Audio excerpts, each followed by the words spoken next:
मेरा सभी लोगों को नमस्कार। मैं doctor A P. Singh, BBSc and AH, MBSc medicine. Being a veterinary doctor, हम लोगों की समाज व देश के प्रति यह जिम्मेदारी बनती है कि जूनोटिक डिजीज अर्थात ऐसी बीमारियां जो जानवरों से इंसानों में होती हैं और जानवरों के साथ साथ इंसानों को भी अपना शिकार बनाती हैं, इन बीमारियों के प्रति लोगों को जागरूक करें और समाज और देश में इन बीमारियों के से लोगों को जागरूक बनाएं। आज हम चर्चा करेंगे इसी तरह की एक खतरनाक, भयानक और लाइलाज बीमारी रेबीज की। यह एक वायरस जनित रोग है जो लाइसा वायरस से होता है और यह रैप्डोविरिडी फैमिली में आता है। मैं पिछले 20 वर्षों से पशु चिकित्सा के क्षेत्र में काम कर रहा हूँ। इस दौरान मैंने इंसानों व जानवरों में इस बीमारी से बहुत ही भयंकर त्रासदी देखी है। आए दिन कोई न कोई केस कुत्तों, जानवरों या इंसानों में इस बीमारी का मिल जाता है और जैसा कि मैंने बताया कि यह एक लाइलाज बीमारी है। इसका कोई भी इलाज नहीं है। इसमें मृत्यु दर 100% है, अर्थात जो जानवर या इंसान जिसमें इस बीमारी के लक्षण आ जाते हैं उसको बचाया नहीं जा सकता है। अतः इस बीमारी के प्रति लोगों में व समाज में जागरूकता पैदा करके हम इस बीमारी को रोक सकते हैं। आए दिन डॉग ओनर्स के द्वारा या पशुपालक भाइयों के द्वारा अन्य अनेक सवाल पूछे जाते हैं, जैसे कि किसी पशुपालक की भैंस रेबीज बीमारी से मर जाती है तो उनके अंदर यह भय होता है कि जिस भैंस का दूध परिवार के जिन सदस्यों ने पिया है क्या उन लोगों को भी रेबीज हो जाएगा। इसका उत्तर है कि नहीं, क्योंकि जैसे ही हम दूध को गर्म करते हैं तो ये हीट से इसका वायरस मर जाता है और जिनने भी रेबीज से संक्रमित पशु का दूध पिया है उसे रेबीज होने का खतरा नहीं होता है। इसी तरह से यदि कच्चा दूध भी पिया है तब भी रेबीज नहीं होगा, क्योंकि हमारे पेट में एक HCl एसिड होता है, हाइड्रोक्लोरिक एसिड जिसे कहते हैं, उससे वायरस नष्ट हो जाता है। दूसरे केस में जो डॉग ओनर्स हैं उनकी चिंता ये होती है जब उनका कोई डॉग रेबीज से मरता है तो वो लोग ये कहते हैं कि जो दूसरे साथी इसके कुत्ते हैं उसने इनका झूठा खाया है या इसका झूठा पानी या भोजन गलती से हम लोगों ने खा लिया है या इसने हमारे साथ रहा है, इसने मुंह चाट लिया या कुछ भी हुआ, क्या तो हमें भी रेबीज हो सकता है। इसका भी उत्तर है नहीं, क्योंकि ये जो वायरस है ये इस तरह से नहीं फैलता है। तो इन सब प्रश्नों से पता लगता है कि समाज में और लोगों के अंदर इस बीमारी के प्रति सही जानकारी नहीं है। गलत जानकारियों की वजह से लोग इस बीमारी के बारे में नहीं जान पाते हैं और वो बहुत ही इस बीमारी से डरे हुए होते हैं।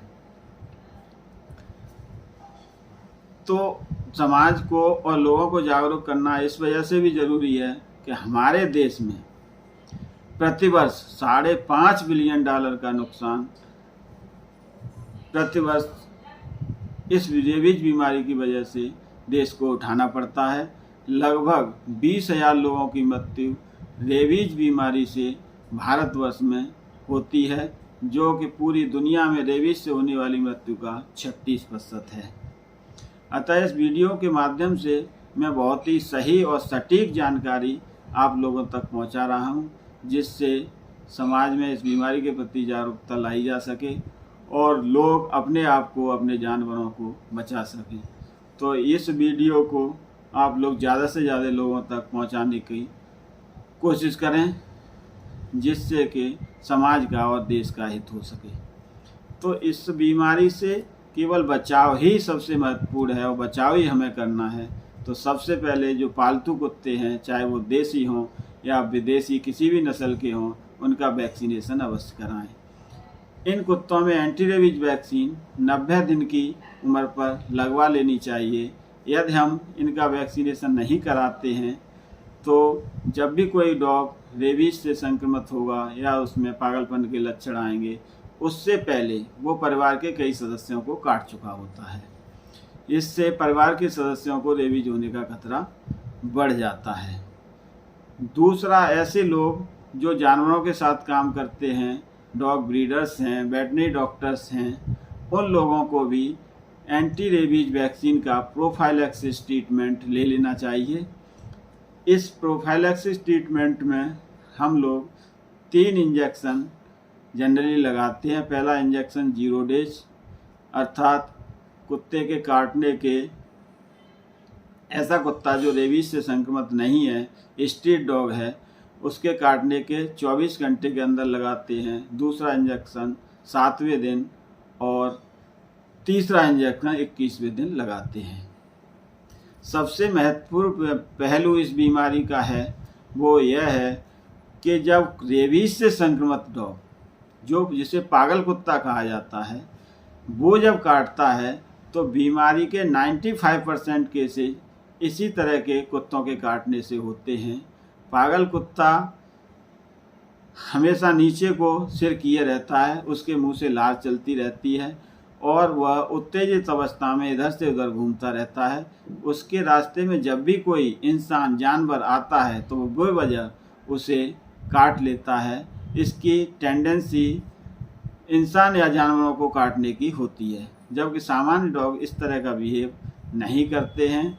और जो रेबीज से संक्रमित डॉग है उसकी 10 दिन के भीतर मृत्यु हो जाती है।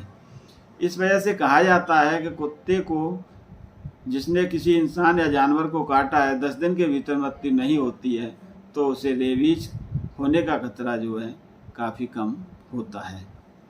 तो इस तरह के केस में यदि जानवर रैबिड नहीं है या डॉग पागल नहीं है, हमें प्रोफाइलैक्सिस वैक्सीनेशन लेना चाहिए। किंतु यदि रेबीज से संक्रमित डॉग है या पागल कुत्ता है, उसने यदि काटा है तो रेबीज होने का जो खतरा है वो अत्यधिक बढ़ जाता है और उस केस में हमें बहुत अधिक सजग रहने की ज़रूरत है और हमें पोस्ट बाइट ट्रीटमेंट, जिसे पोस्ट बाइट वैक्सीनेशन भी कहते हैं, उसे अवश्य कराना चाहिए। तो इस पोस्ट बाइट वैक्सीनेशन में 6 इंजेक्शन लगाए जाते हैं, 5 इंजेक्शन कंपलसरी होते हैं, 6वां इंजेक्शन भी लगवा लें तो उचित होता है। तो इसमें पहला इंजेक्शन कुत्ता काटने के 24 घंटे के भीतर, जिसे 0 डेज बोलते हैं, पर लगाया जाता है। उसके बाद के जो इंजेक्शन है वो तीसरे दिन, 7वें दिन, 14वें दिन और 28वें दिन पर लगाए जाते हैं। इन सब इंजेक्शन में एंटी रेबीज वैक्सीन की केवल 1 ml डोज लगाई जाती है। तो सबसे पहले मैं आपको ये बताना चाहूँगा कि जैसे ही कोई भी डॉग यदि किसी भी जानवर या इंसान को काटता है तो हमें तुरंत उस घाव को पानी से धोना चाहिए। उसके बाद कपड़े धोने के साबुन से घाव को अच्छी तरह से लगभग 5 बार धोएं। उसके बाद कॉटन से दबा के सुखा लें और फिर धूप में, या दिन का समय है तो उस घाव को धूप में लगभग 10 मिनट सुखाएं, क्योंकि यह वायरस जो है ये हीट के प्रति और सनलाइट के प्रति सेंसिटिव होता है और जिससे यह नष्ट हो जाता है। और उसके बाद से हम अपने घाव पर एंटीसेप्टिक लिक्विड जैसे spirit, Dettol, Savlon, povidone iodine या लाल दवा का सॉल्यूशन लगा सकते हैं, जिससे WHO के अनुसार 80 से 90% बीमारी होने का खतरा कम हो जाता है।